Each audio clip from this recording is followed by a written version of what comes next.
Welcome back to my YouTube channel Telugu construction engineer. ఈరోజు మనం వీడియోలో ఎవరికైతే లోన్ కావాలో వాళ్ళు ఎటువంటి డాక్యుమెంట్స్ సబ్మిట్ చేయాలి, ఎంత అమౌంట్ ఇస్తుందనే విషయాన్ని ఈ వీడియోలో మనం క్లియర్గా తెలుసుకోబోతున్నాం.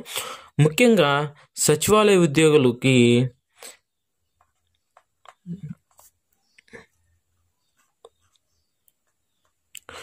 ఉద్యోగులకి 15,000 శాలరీ ఉన్నప్పుడు అసలు లోన్ అయితే ఇచ్చేవాళ్ళే కాదు. ఇప్పుడు సచివాలయ ఉద్యోగులందరూ కూడా రెగ్యులర్ అయ్యారు కాబట్టి వాళ్ళకి ఇచ్చే అమౌంట్ ఏ గ్రేడ్ అయినా ఎక్సెప్ట్ పంచాయత్ సెక్రటరీకి మిగతా వాళ్ళందరికీ ఒకటే స్కేల్ కాబట్టి 6,80,000 అనేది మ్యాక్సిమం అమౌంట్గా ఇస్తున్నారు. అదేవిధంగా దీనికి ఎంత పర్సంటేజ్ ఇంట్రెస్ట్ వాడతారు అంటే 11.5% అనేది మనకి ఇస్తారు. ఒక్కొక్క బ్యాంకుని బట్టి కొంచెం వేరియేషన్ కూడా ఉండొచ్చు. అంటే మనకి అప్రాక్సిమేట్గా 95 పైసా, ఓకే, 95 పైసా 0.95 రూపీస్ అనమాట. సో ఇది ఎవరైతే ఫ్యూచర్లో కానీ ఇప్పుడు లోన్ తీసుకోవాలనుకున్న వాళ్ళకి ఎటువంటి డాక్యుమెంట్స్ కావాలి, ఎంత అమౌంట్ ఇస్తారనే విషయం కోసం ఈ వీడియో అయితే చేయడం జరిగింది. కాబట్టి వీడియో నచ్చితే మాత్రం లైక్ చేయండి. ఇంకా ఎవరైనా ఛానల్ సబ్స్క్రైబ్ చేసుకోకపోతే తప్పకుండా సబ్స్క్రైబ్ చేయడం మాత్రం మర్చిపోవద్దు. సో అమౌంట్ అయితే ఇంత ఇస్తారు. కాకపోతే ఇప్పుడు మనము దీనికి సంబంధించిన డాక్యుమెంట్స్ మనం ఏ విధంగా మనం ముందుకెళ్ళాలి, ఎటువంటి డాక్యుమెంట్స్ తీసుకొని వెళ్ళాలి అనే విషయాన్ని నేను క్లియర్గా ఎక్స్ప్లెయిన్ చేస్తున్నాను. ఎందుకంటే మనం ఒక బ్యాంక్ చుట్టూ తిరగాలి అంటే ప్రాపర్గా విషయం తెలియనప్పుడు 2-3 డేస్ అనేది మనకు టైం పడుతుంది.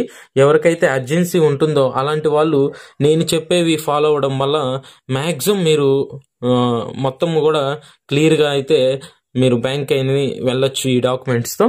సో మెయిన్గా వచ్చేసరికి ఈ మనం లోన్ అప్లై చేసే ముందు మనకి తప్పనిసరిగా ఉండాల్సిన డాక్యుమెంట్స్ వచ్చేసి చెక్ బుక్ అనేది కంపల్సరీ అనేది ఉండాలి. ఎందుకంటే చెక్ బుక్ లేకపోతే మీకు అమౌంట్ ఇవ్వరు. సో చెక్ బుక్ ఫస్ట్ అనేది అప్లై చేసుకోవాలి. చెక్ బుక్ వచ్చిన తర్వాత మీకు అమౌంట్ అనేది ఇస్తారు. ఒకవేళ ముందే మనకి లోన్ ఇచ్చినా హోల్డ్ చేస్తారు అమౌంట్ని. నెక్స్ట్ వచ్చేసరికి మనకి మెయిన్గా వచ్చేసరికి ఫోటో సిగ్నేచరు అప్డేట్ అనేది చేయించుకోండి. అంటే ఎవరైతే చిన్నప్పుడు స్కాలర్షిప్ కోసమనో నార్మల్గా అకౌంట్ చేయించుకుంటారో వాళ్ళు ఖచ్చితంగా ఫోటో సిగ్నేచర్ అనేది అప్డేట్ చేసుకోవాలి. ఇది కూడా కంపల్సరీ. తర్వాత ఇప్పుడు మనము జాబ్ విషయానికి వస్తే 3 months శాలరీ పే స్లిప్ అనమాట. దాని తర్వాత మనకి నార్మల్గా పాస్బుక్ జెరాక్స్, తర్వాత పాను, ఆధార్, ఇది అందరికీ తెలుసు కంపల్సరీ. తర్వాత మనకి అప్లికేషన్ అనేది వాళ్ళే ఇస్తారు, అక్కడే ఫిల్ చేయించుకుంటారు మన చేతనే.